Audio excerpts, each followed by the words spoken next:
Hello and welcome to Simply South. I'm Harish Upadhyaya. This is the show that gets you the flavor of South India. And our top story this week comes from Andhra Pradesh and Karnataka, with Andhra Pradesh bagging a big investment from Google for an AI project in Vizag. Now there is a showdown between Andhra Pradesh and Karnataka. Karnataka has said that Andhra Pradesh managed to get this project because they are giving incentive and subsidies to the tune of anywhere around 22,000 crore rupees, and asked if Andhra Pradesh has the fiscal space to do it. They've also alleged that the fact that TDP is crucial for India's survival has meant that union government is pushing some of these projects to Andhra Pradesh. They've also said that Karnataka lost out because perhaps for this AI infrastructure, the company would have preferred a location close to the sea, and that's why Vizag managed to get this project and not Bengaluru. But at the same time, we have seen some sharp criticism and reaction also coming in from IT Minister of Andhra Pradesh, Nara Lokesh. So what's the truth? Did Bangalore really lose out on this investment? And is Andhra Pradesh really a preferred choice for IT companies, even as Karnataka says that it is doing far better than Andhra Pradesh when it comes to IT investment and even attracting FDI? We'll debate all this, but first the story.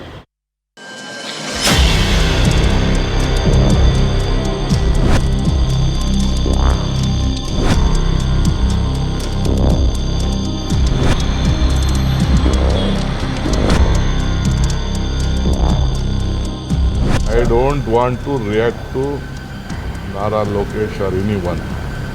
You can't match Karnataka, Bangalore infrastructure, Bangalore human resources.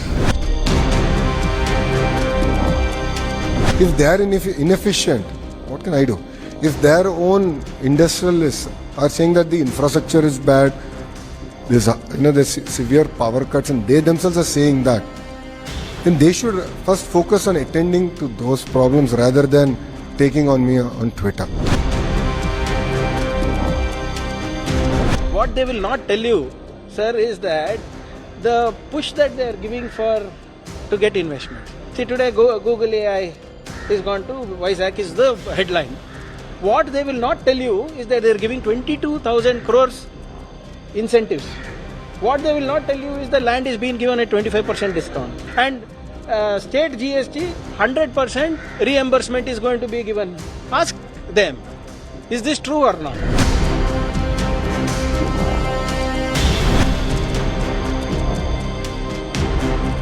Lollipop to mil raha hai papa se. If the same papa gives me more money, I'll have more investments. So definitely, because they are holding the lion's share in the government, because they are become a very vital in the government, they are getting more money. That's it, no?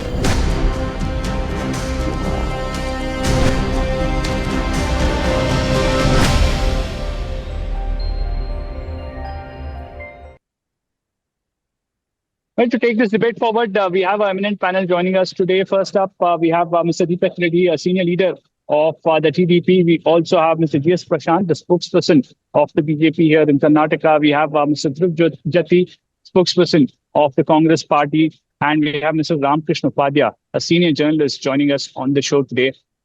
Mr. Reddy, I'll come to you first. We have seen this face-off between Andhra Pradesh and Karnataka over the investment. Now, Karnataka is saying that there are subsidies given by Andhra Pradesh, incentives and subsidies, which could be anywhere around 22,000 crore rupees, and questioning if Andhra Pradesh is in a fiscal situation to give this kind of a subsidy. Before I get to this subject, I mean, you can see the way some of the Congress politicians of Karnataka have been speaking in the last month or so. Every time they come up with a new kind of statement. We are never in competition with Karnataka. We are doing our job. And in the 14 months of our government, almost 10 lakh crores of investment has come into Andhra Pradesh and a commitment of about 9 lakh jobs. And our Minister Lokesh ji has said, we have a double engine bullet train Sarkar in Andhra Pradesh, and we are there to serve the people of Andhra Pradesh. But if you look at some of the statements that the ministers are making, that it is really shocking. On the day when this Google agreement was getting signed, some ministers have called the Google company and said, why don't you come to our state? Isn't that called scavenging? I don't want to name people. So this is a bad politics which some of the Congress politicians are playing in Karnataka just to hide their lacunas, their shortfalls. If you see today the situation in Bangalore, when rains come, they are flooding, and during summer there is drinking water problems, and there are pothole problems, then there are traffic jam issues, then there is trash all over. If you have problems with all other, at least to get the trash cleaned, is that a problem? And what is surprising is when the Blackbuck CEO has raised this issue, he was attacked. When Kiran Mujumdar Shah has raised this issue, she's being attacked. When Mohandas Pai talks, they're attacking him. And when several businessmen talk about it, the citizens are talking about it, they're all being attacked. That is not the right spirit, and that is not the way how a government should function. But Mr. Reddy, here, Mr. Reddy, Come in here, please. yeah. but Mr. Here Reddy, I'll come to you, Dhruv. Just a second, Mr. Reddy. Isn't it also the fact that Mr. Nara Lokesh was active participant in this entire debate that we've seen? We've seen Nara Lokesh being the first one to pitch when Blackbuck CEO messaged. In fact, he tweeted, he said, you can come to Vizag. We've also seen a lot of chatter on aerospace and sport. Many are asking, doesn't Vizag have similar problems, if not of the same magnitude? None of the Indian cities perhaps can claim that they are free of any civic issue. Let me be very frank, because I'm part of the government. A lot of people from who have approached Karnataka, and they are coming to Andhra Pradesh. Let us talk about the aerospace issue. They were asking for 6 crores or 6.5 crores per acre, which is unviable for people of that industry. So just about 100 kilometers from there in Andhra Pradesh, they're getting land for less than 10 lakhs an acre. So they themselves have come and said that, it doesn't make sense. And later you have seen the local people protesting against the forcible land acquisition, and that proposal also was dropped. So what is surprising here is, rather than attacking us, and rather than playing such kind of a politics, you should have the right spirit. And the day when the agreement was getting signed, when some people from other states have asked this Google to call off the agreement and come there, Lokeshji did not react in a negative way. He said it's good to have competition, and let us compete for building a stronger nation. And this is the spirit we are going forward with. We don't want to involve with cheap politics. We are looking at development, and that's the spirit we are going forward with. Let me make it very clear. Okay, Dhruv, we've seen this argument going back and forth between Mr. Nara Lokesh and Priyank Kharge. The larger argument many are making here is that Karnataka should have ideally given what the Google wants. We already have the Google R&D Center in Bangalore. And if the proposal was something that would have worked for Google, they would have set it up in Karnataka. Yeah, Harish, see, I'm not going to get into state shaming. Andhra Pradesh has a lot to learn from Karnataka, and likewise Karnataka has a lot to learn from Andhra Pradesh. But let's speak statistically. You see, Harish, Karnataka is playing in the big leagues. We clock close to about 55,000 crores in FDI in just 2024 to 2025, ranking us right at the top of the charts. While Andhra Pradesh, they barely scraped through 2,000 crores. You will have to multiply them into 27x in order to make them reach 55,000 crores of FDI. Anyways, in my opinion, you cannot compare a state that is ranking at the top with one that is placed at about 14 in the FDI inflow index. You see, what's happening over here is that since the Congress is in power and since you're a primary opposition to the BJP in the center, it looks like a full-fledged machinery of the BJP and its allies who are trying to portray an anti-Bengaluru narrative. And if so, this is true. No, we are not portraying any anti-Bangalore narrative. It is Congress which is landing itself in soup by shooing away the investors. Nobody interrupted you. If when you speak, I'm going to interrupt you as well. So please give me 2 minutes, all right? And let me complete what I was trying to say. The BJP, like I said, along with its allies, have been portraying an anti-Bengaluru narrative. And if this so isn't true, then why are the Japanese through its Toyota, or why is the US through its Lamb Research, or the Sumitomo Corporation, who went on to invest about 2,345 crores in the greenfield in Koppal, invest their money? Now, coming to your question about Google, like you said, they themselves have an R&D facility running out of Bengaluru, which is quite large. Now, since there is an AI campus in Vizag, and that's what they were proposing, the eastern coast itself is quite favorable for the international marine cables, and that could also give them direct proximity to the Southeast Asia route. And this helps with also lower latency and stronger international link and diversity, etc.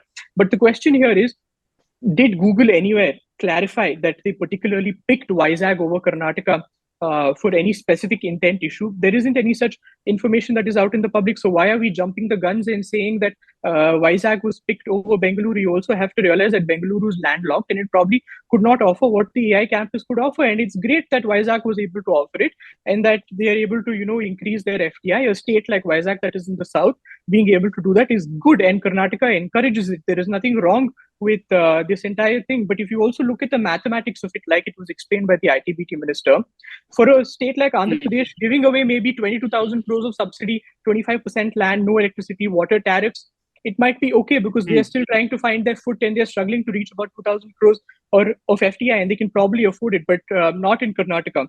But critically looking into this, irrespective of which government has been in power, I think we have failed to explore the entire coastal landscape of industries, and it's important that we look at Mangalore and understand as to why investment has been unattractive over years together, and it's important that we fix so that campuses like the AI could also look at the coastal Karnataka region, and we look forward to making it more favorable. That's something that I want to bring up a little later in the debate, Dhruv. I don't want to jump gun, but quickly bringing in Prashant.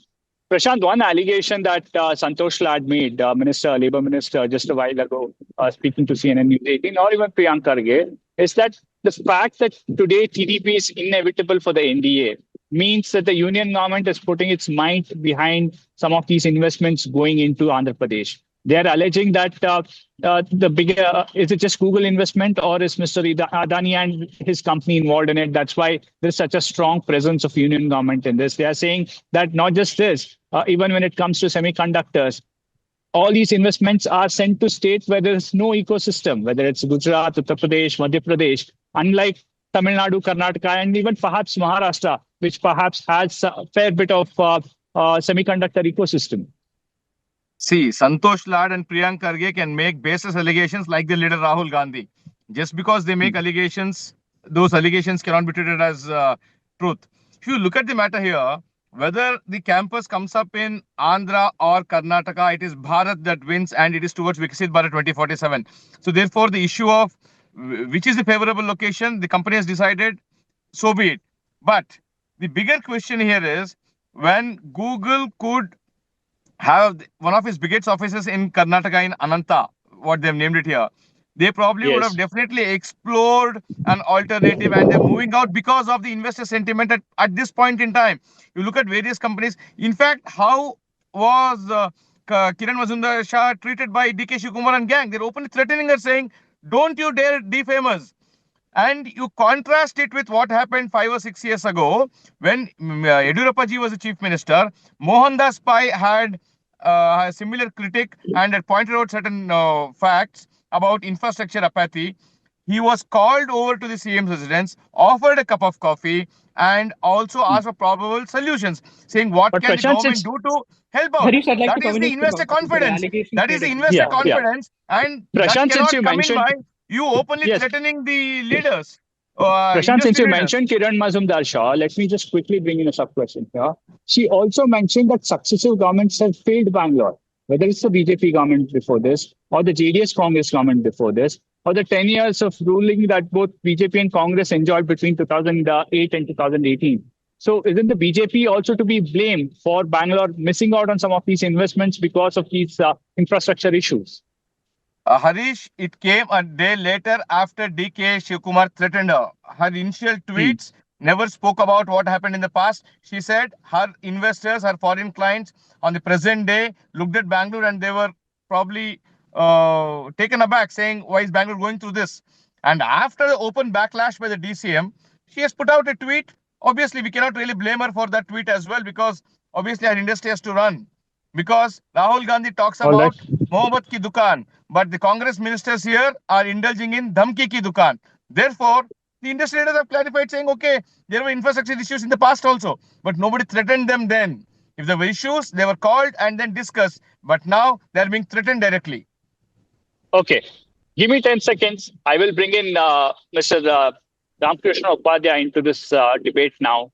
Mr. Ramkrishna Upadhyay, we are looking at this face-off between Andhra Pradesh and Karnataka. Karnataka is saying that the kind of incentives given to Google is anywhere around 22,000 crore rupees, and Andhra perhaps can do it because they want investment. They're on the 14th as far as FDI ranking list is concerned, but Karnataka perhaps can't do it. At the same time, they're questioning if Andhra Pradesh has the fiscal space to do this.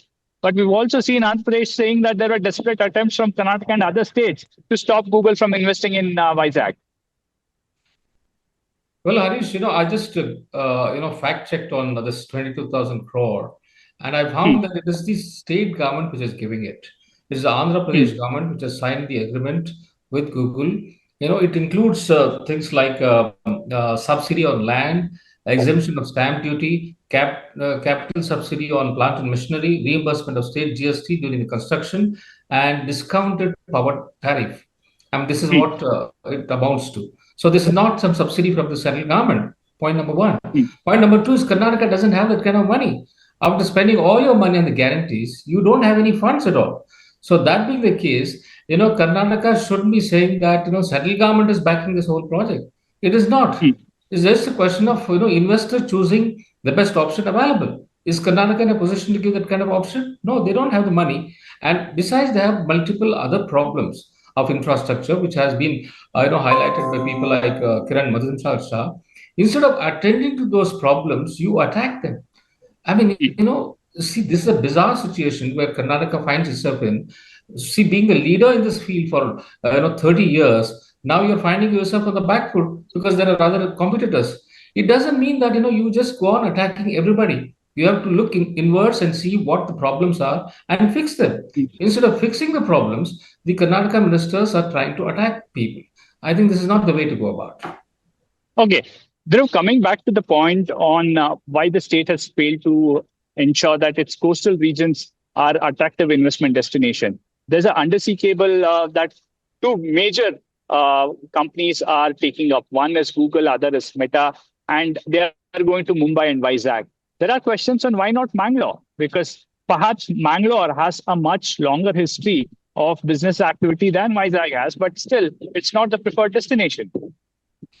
Well, yeah, Harish, I'm happy that you actually asked a question that makes sense, because apart from this, it was more or less political debates going up and forth.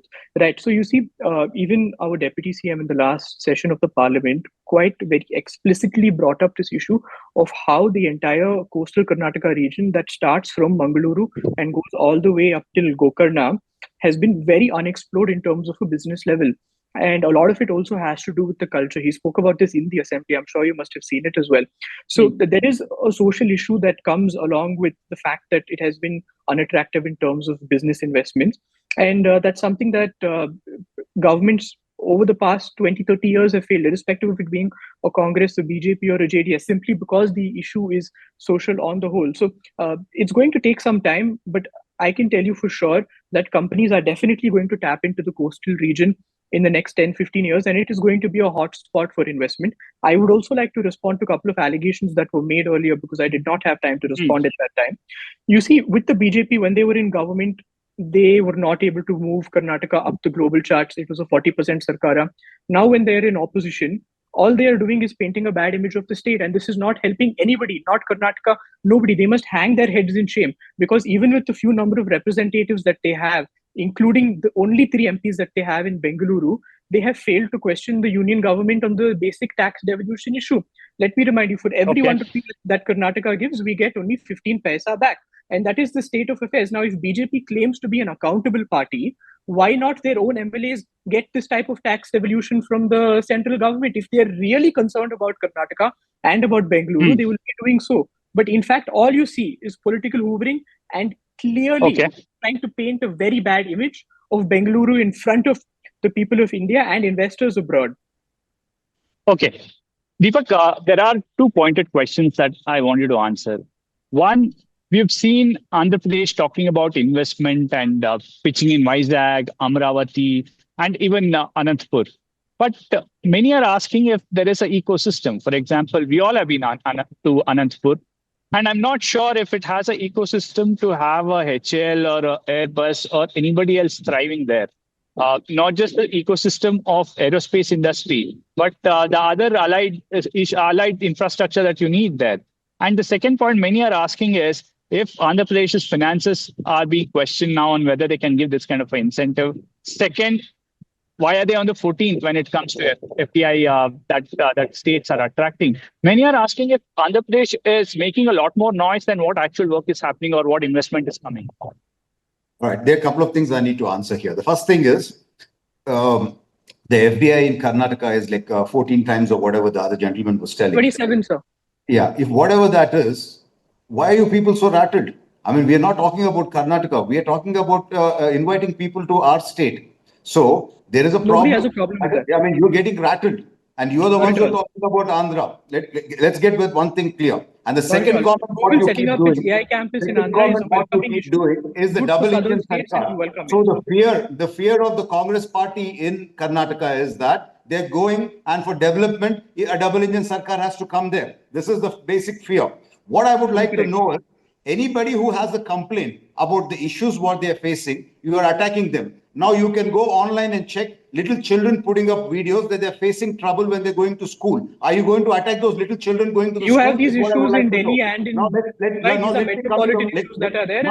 Let me talk politics. It has nothing to do with politics, and I need to make certain things clear. Just please give me some time. Don't disturb me, because I know truth is very hard to take. The first thing, why is this issue happening, is because Karnataka is facing a game of chairs. There is no certainty about the CM. And the Congress party is bleeding that state dry. Wherever an election takes place across India, the money has to go from Karnataka and Telangana, and the Congress party is bleeding that state. The corruption level has gone to such an extent that the industries are facing difficulty. You are not able to provide even power to the industries correctly. And what's surprising is you're playing politics on the basis of religion, on the basis of caste, and now you're also harassing people on the name of language and religion and region. Today, Mr. Karge was talking, Bengaluru is crowded because people from Andhra are coming and working there. Yes, they will come and work. Who is Mr. Karge? He is merely a public representative, and Karnataka is not his property.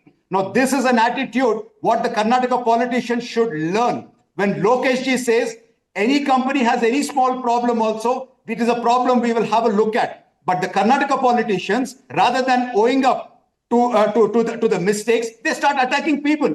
It is an attitude here. Well, this is a debate that will continue for the next few months and perhaps years, as both Karnataka and Andhra Pradesh will vie to attract as much investment and FDI as possible. Thank you, Durjati, Mr. Deepak Reddy, Mr. Ramkrishna Upadhyay and GS Prashant for joining us on the show. Well, that was the top story of the week, but even as we end the show, time to look at all the other major stories that hit headlines from across South India. Thank you for watching. The Telangana State Cabinet has decided to abolish the two-child norm for the candidates who are contesting for the local body polls, and this comes after the existing rule which bars the candidates who are having more than 2 children from contesting for the local body polls such as MPTC and ZPTC. However, following the representations and appeals from various parts, we see that the state cabinet has decided to abolish the two-child norm, and this comes as a major decision just ahead of the local body polls as well.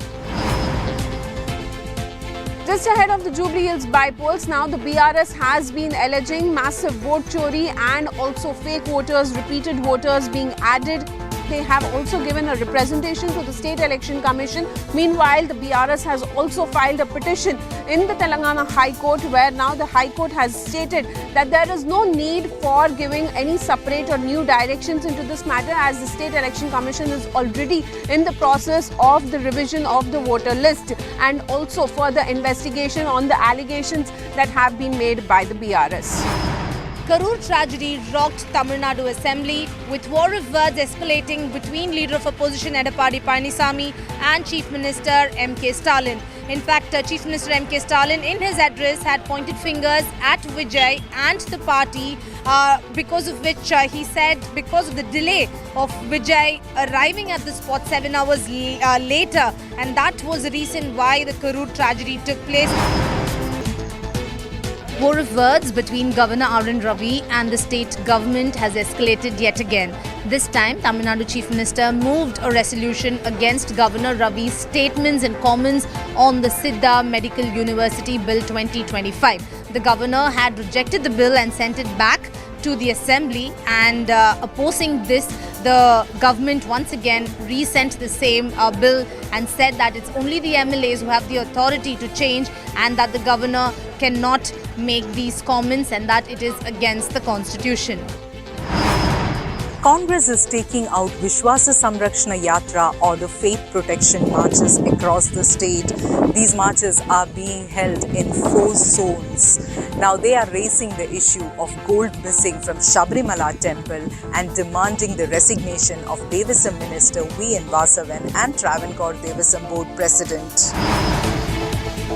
Relief for the 610 families at Munambam and the state government, as the Kerala High Court has said that the land at Munambam is not Waqf as there was not absolute dedication to the god. It has also upheld the government's decision to have a judicial commission. The commission had submitted its report and the government said that now the cabinet will take further decisions on that. A youth died by suicide, and after that a scheduled video of his in Instagram made allegations that he was sexually abused by an RSS man.